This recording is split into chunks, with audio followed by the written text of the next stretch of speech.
টানা 3 ঘন্টা ঘাস খাইলো বাজান রে। ছাগলটার দিকে চাইয়া দেখি বাজান রে, ছাগলের বাচ্চার পেটটা টিমটিমা। আরে কথা কোন ঠিক কিনা? হেই মিয়া কি ঠিক? এটা কোন ওয়াজ হইলো?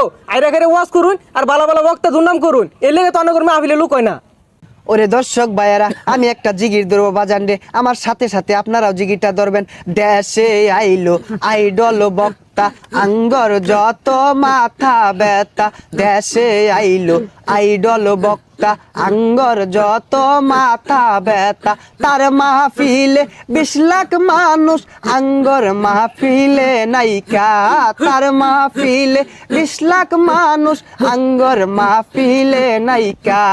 যাও 2-4 কামাই করতাম, সবই দিছে বাত মাইরা। দেশে আইলো ভাইরাল বক্তা, আঙ্গর যত মাথা ব্যথা। আরে কথা কোন ঠিক কিনা? গভীর মনোযোগ দিয়ে শুনবেন ভাইয়েরা আমার। গত মঙ্গলবারে গেছি আমি বাজারে একটা ছাগলের বাচ্চা কিনতে। 5000 টাকা দিয়ে বাজান রে ফুটফুটে একটা ছাগলের বাচ্চা কিনে আনছি।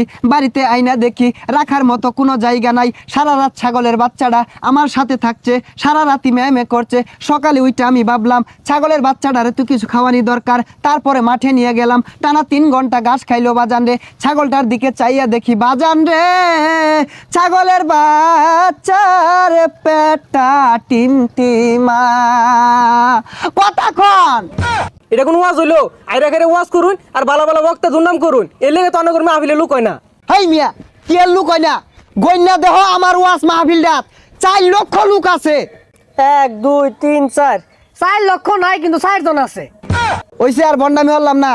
এখন বয়ান পেশ করিবেন আমার চেয়ে বড় বন্ড, শয়তানের বন্ধু, সারা গায়ে চুলকানি, পাছার ভিতর খাউজানি, মঞ্চে উঠটা চিক্কুর পারুনি, গিবদের শিরোমণি, কুতুবে শয়তানি, বিশিষ্ট চিক্কারু বক্তা জনাব মোহাম্মদ কেচারু ইবলিসি ফ্রম উগান্ডা।